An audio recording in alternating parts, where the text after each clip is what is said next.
થાણેના ઘોડબંદર road પર આવેલી ધોકલી વોહરા સમાજમાં આજે ગુરુવારે વહેલી સવારે મુસ્લિમ વોહરા સમાજ દ્વારા રમઝાન ઈદની હર્ષોલ્લાસ સાથે ઉજવણી કરવામાં આવી હતી.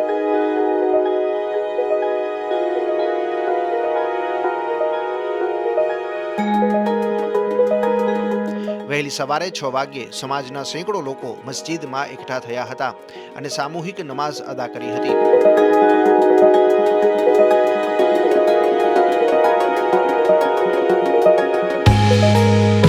નમાઝ બાદ સૌએ એકબીજાને ગળે મળીને ઈદની મુબારકબાદી પાઠવી હતી અને દેશમાં શાંતિ અને ભાઈચારા માટે દુઆ માંગી હતી.